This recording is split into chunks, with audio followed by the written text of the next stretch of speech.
Joe, what happened to your infamous black t-shirt that we see? What's the occasion? You got this jacket on? You got somewhere to be? Or what's happening here? I'm just surprised that you're underdressed because, On the Undressed show, is there such a thing? You can't. That's an oxymoron, my friend. But Taylor, today we have a very, very special guest, and I had to dress up for it. I was expecting you to show some respect to. We have a member of Congress. We do. A member of the United States House of Representatives. We do. It is a special occasion. George Santos. That's right. Yeah. And George knows that undressed hits out, brain out is the highest form of flattery and respect. So I would say, I'm doing my due diligence over here on my part. Yeah. I think we bring him in. Yeah, I think we bring him in. Hi, George. Yeah, oh my God. God. Like that. Hey, George. Just like that. Wow, it's like magic. Oh my God. Are we all on an amusement? Are we all on Splash Mountain? It's like, let's just go here. I gotta say, Joe put on a fucking tux and I show up in a sweater. Talk about who would have, but it's working for you. What do you think, George, of I know Joe was trying to knock I'm the one of us representing the show here. Look, based on track record and that rack, I think this is on brand. What he said. Are you reviving Girls Gone Wild, Joe? Yes, I am. Perfect model. Joe, are you going to stay in that George, jacket? You may not be gay, actually. I think you may not be gay. You like breasts. I was going to say, the one who can appreciate my boobs in this chat is the gay one. So riddle me that. That was not on my bingo card this Friday. I am pretty gay. I am pretty gay. Your crew neck is working for you, Joe. Are you going to keep that jacket on undressed this whole time? Well, now that I know that you guys are just like, slobs, I will, Whoa. He's going to flash us? I'll change. So he is I thought that was your job. I'm kidding. Show for show. So, George, if you want to do maybe a little, show us a little something, and then there we go. Oh, okay, yeah. My Friday just got exciting. Oh my God. Jesus. There we go. I will get into my normal. There we go. Yeah. George, you should be flattered though. Honestly, this is his MO, this white tee from Fruit of the Loom every single episode. So he did dress up to try to look dapper. Lululemon. Lululemon of the Loom. For you. Lululemon is definitely this modern day age of Fruit of the Looms, right? It really is, but I love it. But it's like 10 times more expensive. Right? I know. But it lasts forever. So I'll tell you. I don't know about forever. I have a lot of Lululemon stuff and it's pretty disappointing, but some people like that. What's disappointing? Because for me, George, it's the only thing that I can buy. And this is why I buy it, because it's the only thing, because it's synthetic fabric, right? It's the only thing my housekeepers can't destroy. Because I believe they are on a deliberate quest to destroy my entire logo, my entire wardrobe all the time. Aren't they always like that, though? Every housekeeper stained, burnt when ironing, or, I don't know, changed colors of my clothes. It's just it's kind of interesting that you bring that into perspective, because I've experienced the same thing. But as far as t-shirts go, I found probably 6 years ago, the best t-shirts in the market that don't distort, don't ruin, don't lose shape, Lacoste t-shirt. Wow. Oh, that's a throwback. Yeah. He's just fancy French. He's fancy French. He is. They're cheaper than Lululemon. Also, Joe trying to throw your housekeeper under the bus when we all know your Hanes t-shirts are your pride and joy. And it's just the way you roll and your MO. So don't be throwing the housekeeper under the bus. Okay? I'm telling you, but that's the truth. I have cashmere sweaters that could not fit a newborn. Okay. Oh no, I have a terrible, awful story with a rag and bone $1,800 cashmere sweater. Ooh. And I refused to throw it away. I took it to one of these places where they try to relax the fibers and let them grow, expand again. Yeah. My husband, who is 120 pounds. And I'm like, what did she do to my sweater? I know. No. You want to kill them, right? You want to kill them? Yeah, and it's funny because I've been holding on to the sweater for over 10 years now. I wore it once. left it hanging off of my hamper, not because it was dirty. She's like, I took it off, put it there. Lazy. She came in, threw it all in, threw it goes lazy. Threw it in the washer and the dryer, and oh my God, I almost birthed like I don't even know what. I laid an egg that day. I was angry. I laid an egg. Well, my friend, we've all been there. Like, I mean, see, I did the same thing with my cashmere sweater. I laid it on the thing as a signal of not to touch it, like on the table, right? Listen, Mr. Girls Gone Wild, you're looking at the next contender of a Queer Eye host of our time on Netflix. Yes. Your cashmere he's like, yes. So, you know, I don't have know the what's going queer on eye. there. George got it.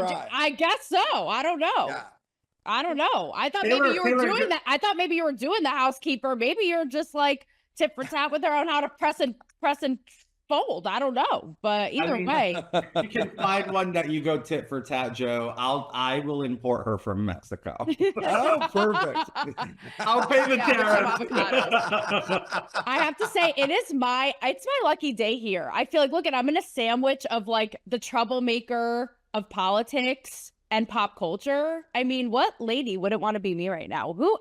Anyone actually. I mean, I might need a Benadryl after being up close to your boobs, but sure, no problem. In the best way.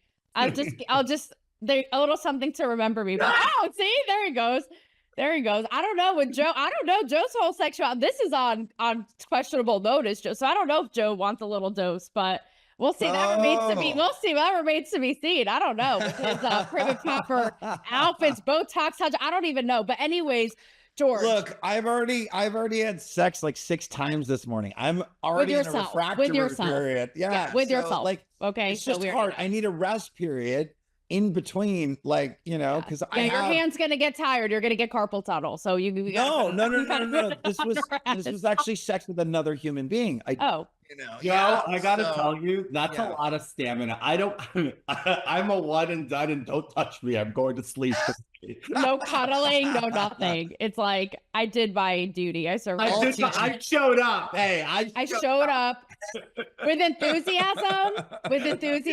Questionable. For all 3 seconds, but I showed up. 5 on a good day, okay? 5 on a good day.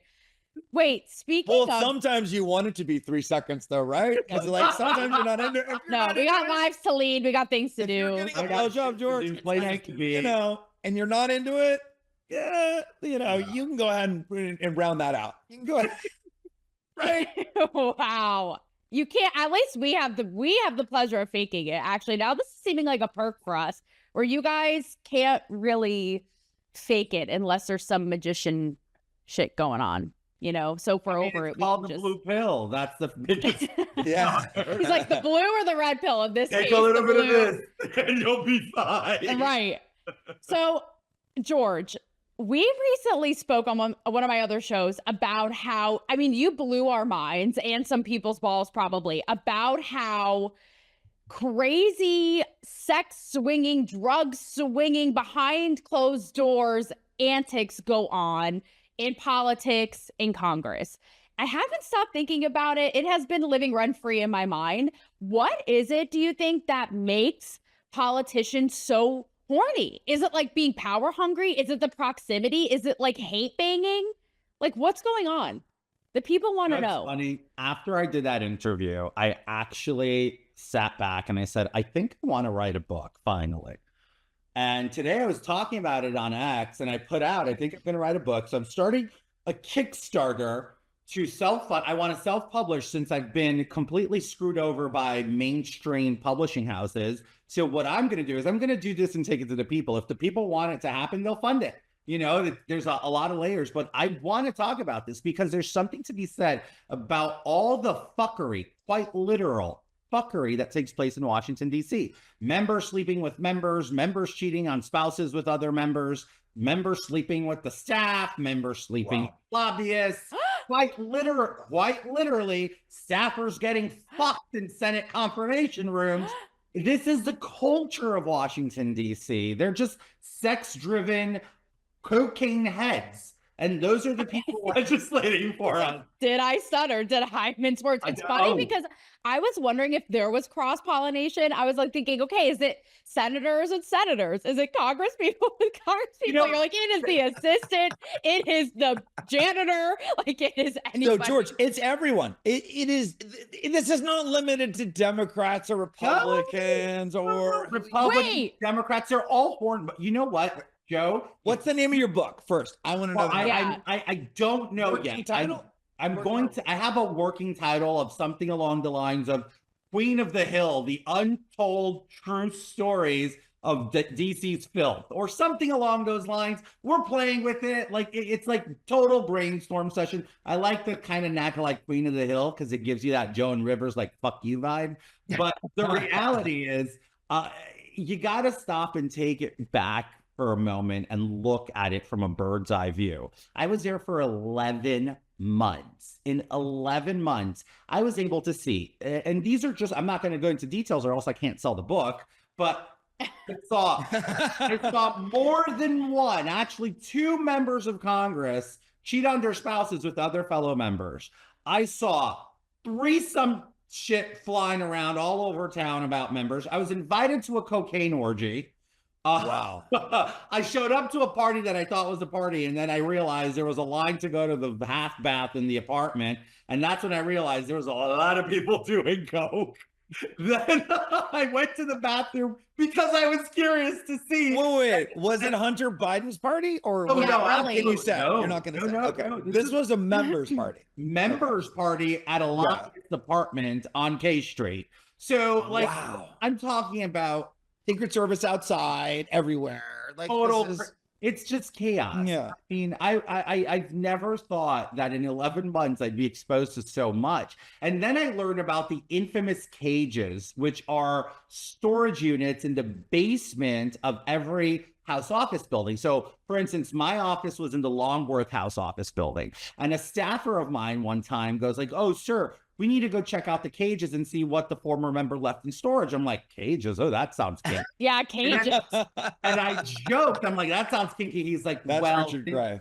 He goes, since you bring it up. And then I'm like, wait, I was kidding. And this young staffer goes on this diatribe of telling stories. You know, I got so shocked at like the sex scandal stories from the quote cages. I went to another member of Congress who chairs the House Admin Committee, which is supposed to overlook all of the structures and all of that stuff alongside the Sergeant at Arms. His name is Brian Stile from Wisconsin. I go up to him and I'm like, "Look, Staffer Mike told me about this. Like, this is kind of concerning. We should consider like cameras or something now there to create a deterrence." Complete goal is like, "Oh, no. We're not wasting time with that." You know what? You know what's crazy? Wait, Taylor, I hate to interrupt you, but what was down there? What did you find? I mean, I just found it's storage units, right? So we all have storage units. Okay, like self-storage, like self-storage, like kind of thing. Like imagine if you go like to a storage unit in like a self-storage situation. The only reason I think they call it cages is the dividers between the units, and some of them, it's like a wire mesh situation. Yeah. So like that's where I guess the name cages come from. I'm assuming. But I went down to check it out. Just it's storage, so paintings and art and stuff like that are of ownership to the congressional district, not to any unique member, right? So it's all there from predecessors from years and years. It was crazy. The dead bodies are just chopped up and in. So, I bet. No. You know what's crazy? Is Joe, let's have a Coke party down there. It's almost like, Joe, with what you did, right? With what you did with Girls Gone Wild and egging people on to do what they ultimately wanted to do, which is just be wild and crazy. It's almost like what I'm hearing from you, George. It's like almost like these people, again, I don't know if it's the power hungry thing or if it like the cross-pollination of the parties banging around blows my mind, but it's like, it's almost like they don't need that. They already have they don't need that permission. It's like they're just kind of going for it. There's no permission. DC, come on. It's legit sexual assault, sexual harassment central. There's a fund in Congress funded by the taxpayer that has paid out settlements for sexual assault to the tune of $17 million. There's dozens of members of Congress still serving, who have had those encounters, I'm going to publicly start asking for these people to come forward, victims, because I'm going to write the stories of their stories and kind of tangentially tie them into my stories with other people, just to give a pattern. Like, there has to be accountability. These people are literally nuts. It's filled with people. It's insane. It's like Hollywood who? Do you think, it gets me thinking, is Hollywood or DC? No, Hollywood hands down. Powerful. More powerful and unhinged. So Hollywood no. Powerful is DC. No, powerful is DC. Yeah. Hollywood is Hollywood. Yeah. It's like saying, Roger Stone says. What? It's Hollywood. No, it was Paul Pagala. Paul Pagala. Yeah. What do you think about that? I don't know. Roger Stone used to work for me. Paul Pagala said that DC is the Hollywood for ugly people. I take personal offense to that. That is a fucking attack. Excuse me. Second of all, maybe all of them, but not. There are exceptions. No, present company excluded.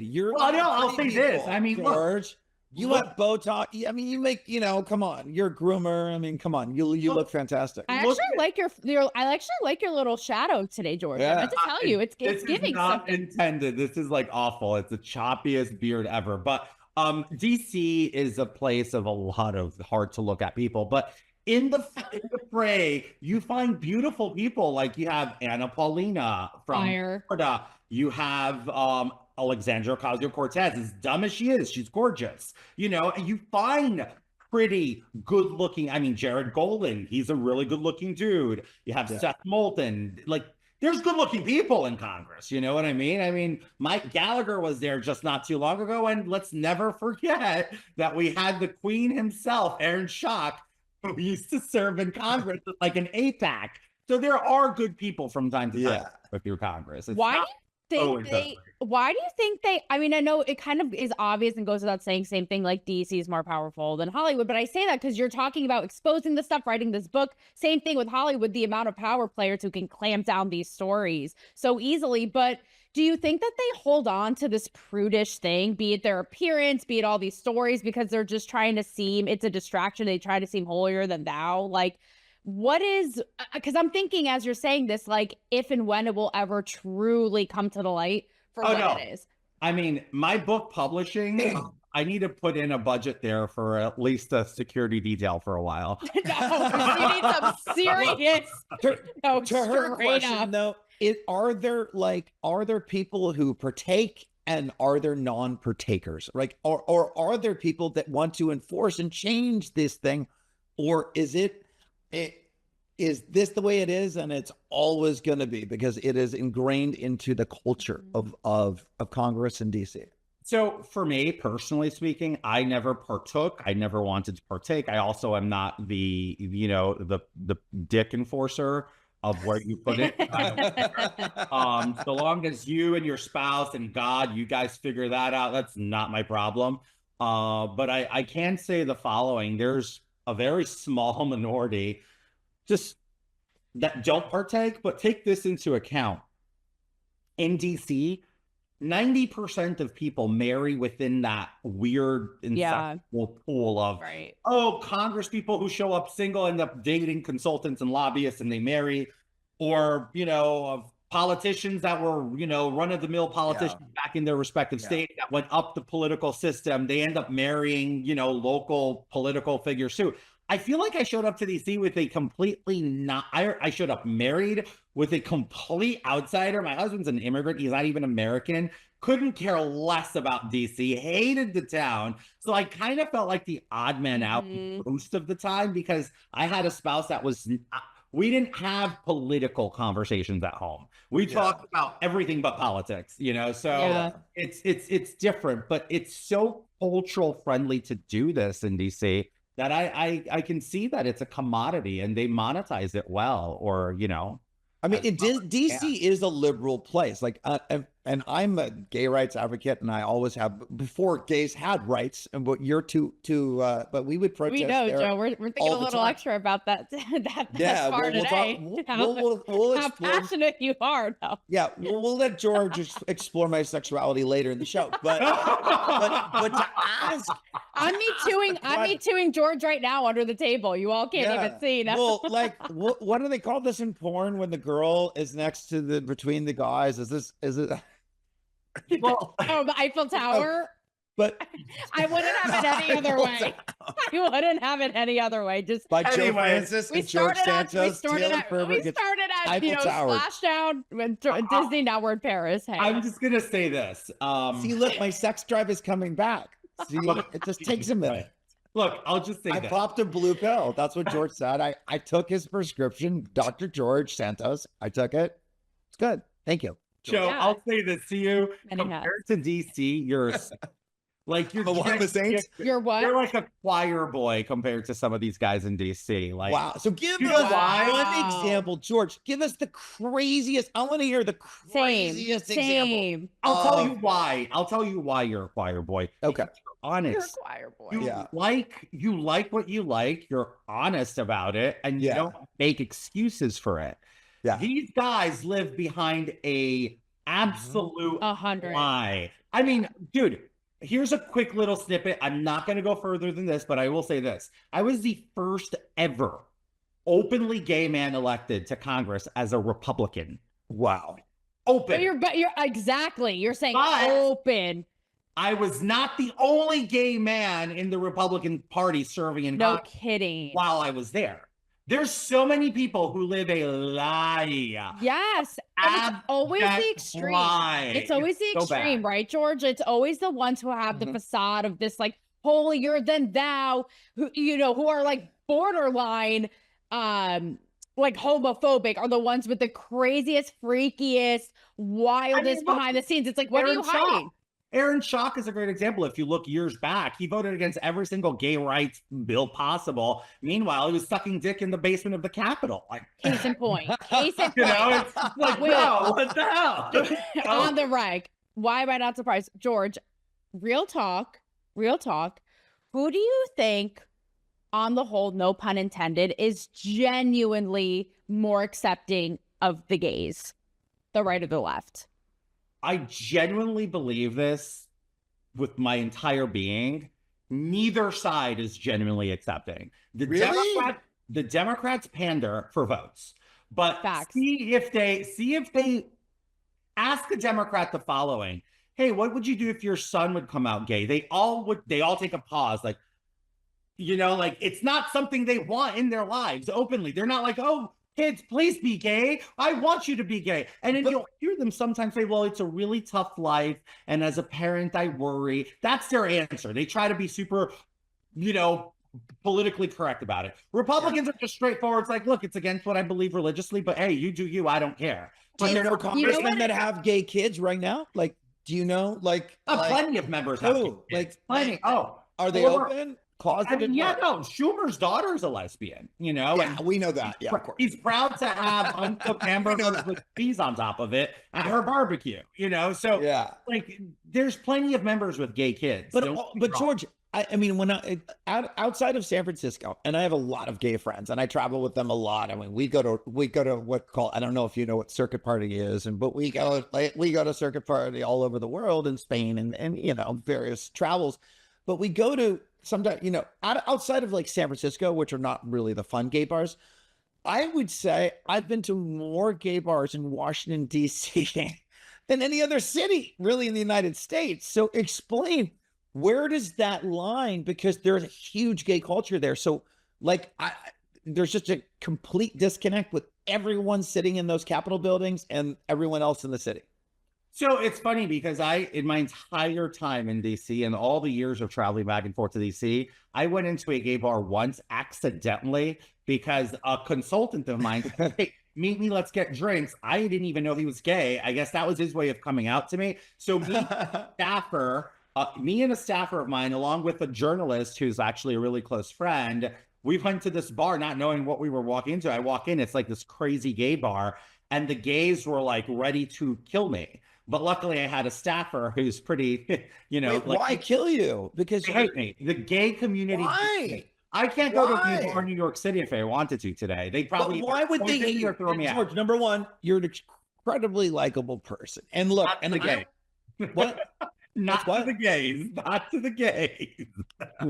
But why? Because you've done and look, and you're They call me a traitor, Joe, because I don't subscribe. Oh, Republican. So remember, I don't subscribe to the LGBT mafia or gay. Yeah.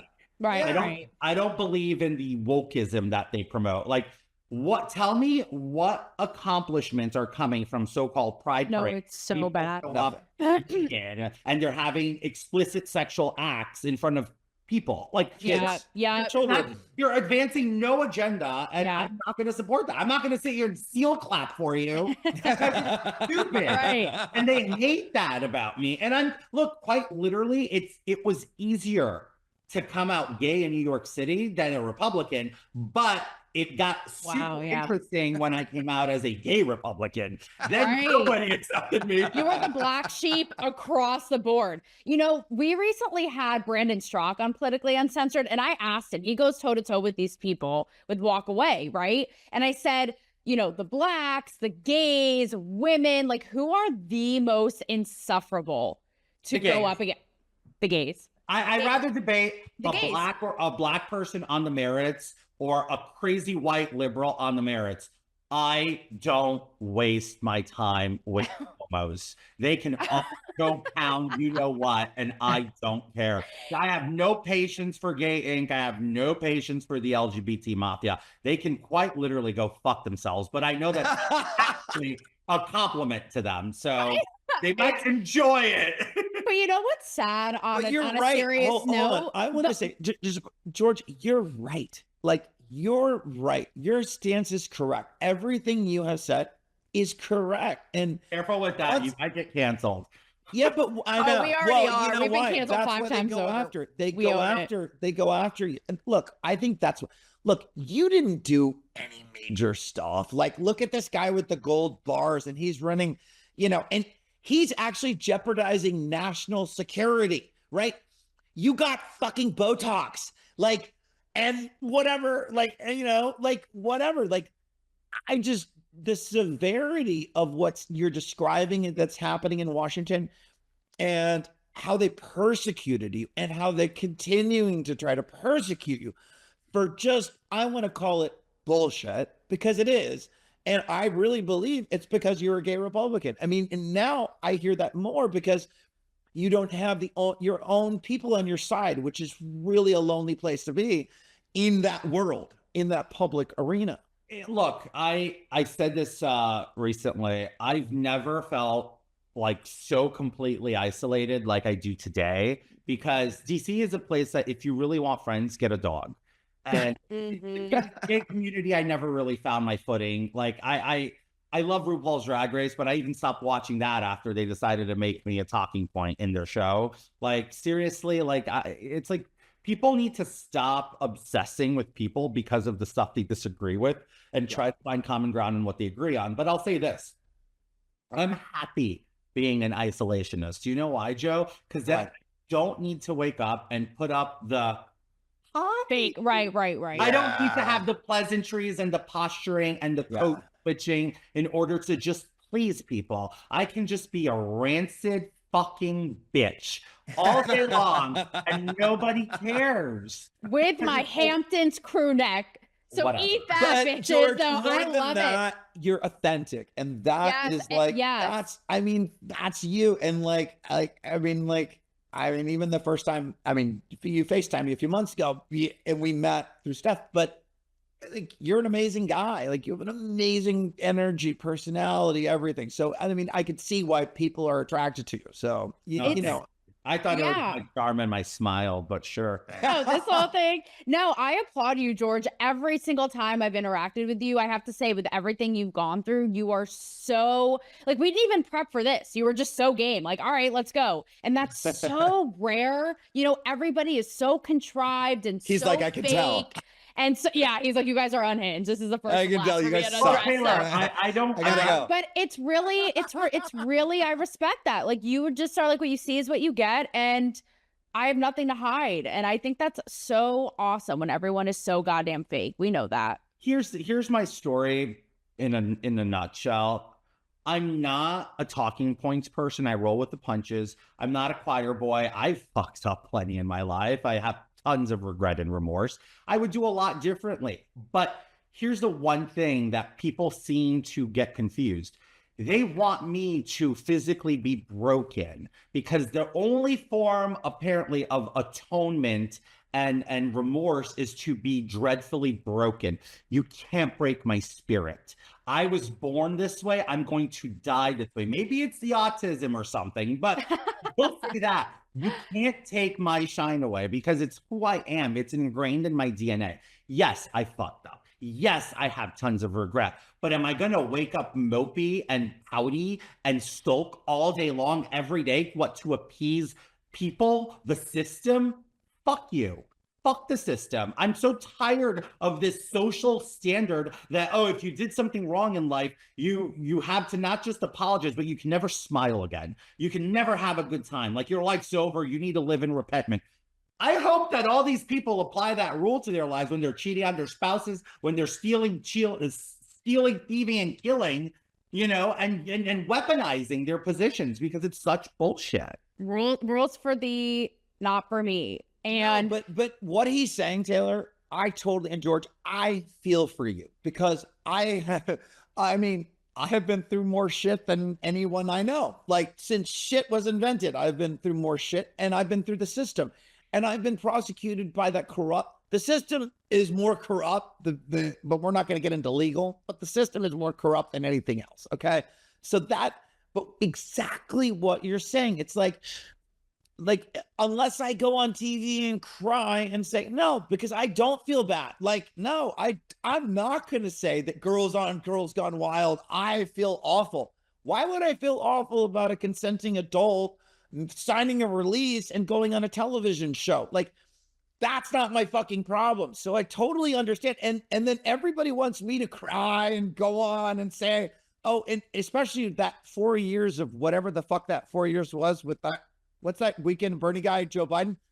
Those 4 years were like hell because everybody had to cry or atone or everybody. And George, I applaud you for keeping your spirit. Yeah, that can't be easy. And it's like cancel culture. It's cancel culture. Now it's kind of what you guys are getting at, what you're getting at, George. It's now the court of public opinion. And it's like, they don't want you to ever even redeem yourself or atone or come back. It's like, no, you're punished. The prosecutors of the DOJ do not believe in redemption. Right. And rebuilding your life and your image. They want you to be buried by the scar and mark of their work. That's because if they bury you, their work is elevated. If they can't bury you, it's like they weren't effective. And that messes with their egos. But most importantly, Joe, just remember this. Yeah. Everyone who threw a stone at you, for every 10, I guarantee you 7 jacked off to your work. Oh, he's like, that ain't news. Can I tell you? That ain't news to me. In the old days, like the 90s, when it was video cassettes and then it was DVDs, we would look at the shipping records. We were afraid of getting prosecuted by Washington, right? So like I said, I want to know can we pull all the subscriptions from DC? I want to know where these videos are going and where these Girls Gone Wild DVDs and Guys Gone Wild, by the way. And a lot of these were being shipped straight to the Capitol. It's amazing. But we found out later, not for the intention, to jack off to them, not for the intention of prosecuting me. They embrace it. Well, as we let you go, George, sadly, I have a little bit of a twofold for you. Oh. And I know George is like, I don't know if this is something I want to remember, but Joe and I surely will be sad. No. It actually is kind of a sentimental note on everything that we're talking about. We did see, by the way, you post and own Jimmy Kimmel, taking a shot at you and calling you like Trump's biggest ass kiss or whatever. And you talk about being like, yeah, exactly. He's like, here it is right back. But you talk about being like the punchline, right? So on one end of it, you talk about being really resilient, which I think is really hard to do. Like, does it ever really get you though in those moments? Which, by the way, like Jimmy Kimmel, sweetheart, I don't know what you don't get. No one's watched your show for like 15 years, but whatever. But does it ever really get to you?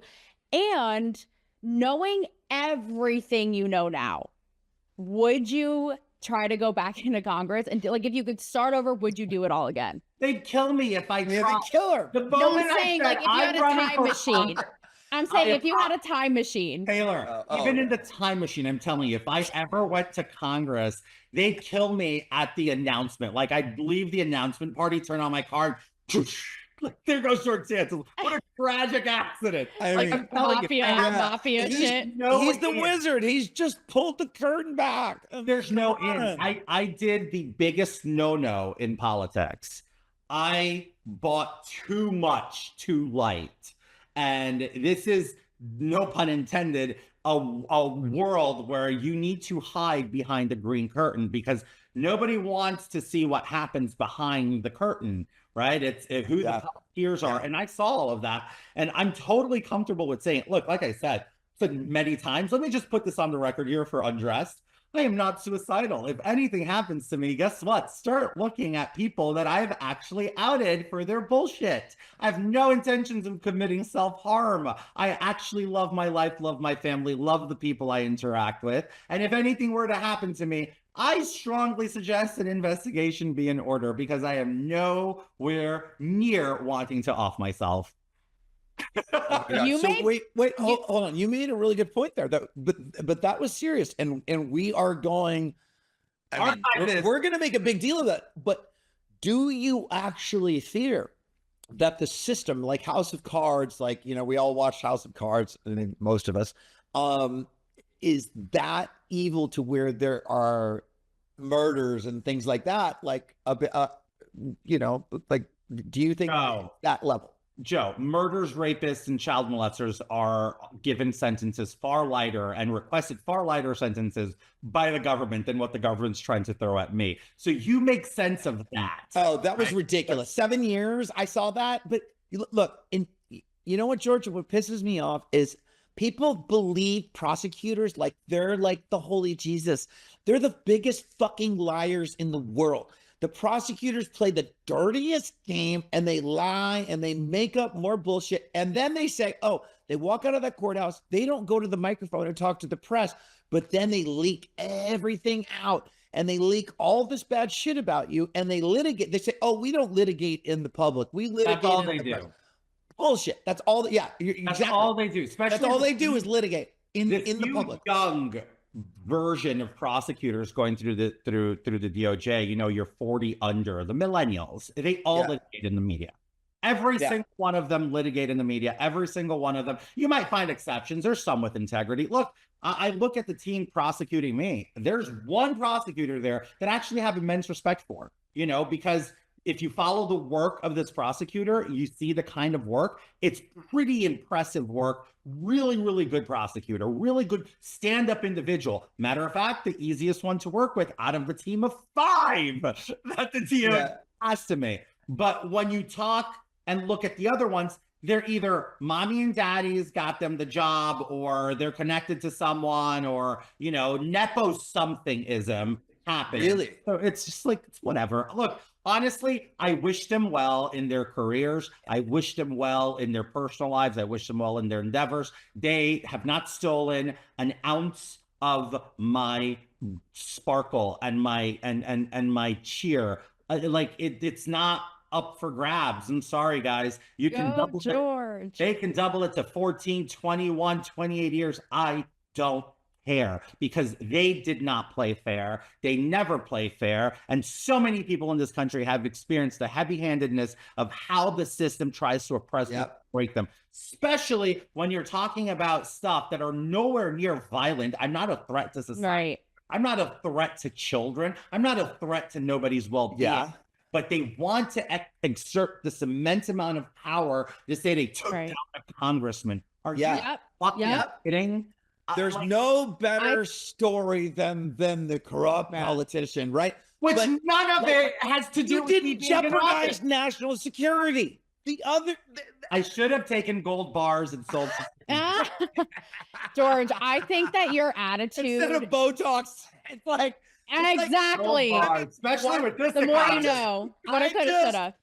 At the sentencing, I wonder what the prosecutor's gonna say. Like, because the ultimate thing, like when a judge makes a decision about like what you've done, how much harm has this person in front of me caused to society, right? Right. And in my view, George, you have caused zero, and in fact, zero harm to society and zero loss and whatever, a couple of Botox injections. Who gives a shit? They all do it, like you said, right? You've done nothing, right? And they want to persecute you, but I still think they want to protect their own, and they might let you know, things might go your way because you haven't done the way anything. I look at it is, it's as RuPaul would say this, guys, that and in closing, it's pretty simple. Category is scapegoat. I was just gonna say that. I was just gonna say that. And look, in one way or another, all three of us have been a scapegoat in our respective fields. And I feel like I love your attitude, George. I think it is, and I'm not just saying this to brown nose you and because you have stepped into the Undressed chat and have dealt with us. I think that it is so respectable, it's so inspiring and admirable, and it cannot be easy. As much fun as we're having joking, it can't be easy. So to hold on to that and to hold on what you know is true, what you know, the corruption, what they're doing, trying to make an example out of whatever it is, you know the truth. And I always believe that that will come out on top. And that is the strongest thing that you can have. Now, as we close here, you know, I did say we were going to end on a sentimental note, but I think, Joe, what I was really going to ask you is, you know, if you could pick anybody in politics to have, you know, a crazy, you know, threesome, whatever swing, I don't know. But anyways, Joe, I think you have a prompt for George as we let him go. I'm not answering that question, Taylor. Yeah, That's perfect. Joe has one. Your husband could be one of them, by the way. But anyways. But I know George has had girlfriends before. But okay, I'm going to still ask George the question. So, I mean, we did a fun game at the end important journalism, George. Of your show. Yeah, this is important journalism. Okay. So, if you were a straight man, okay, which, you know, what three members of Congress would you fuck?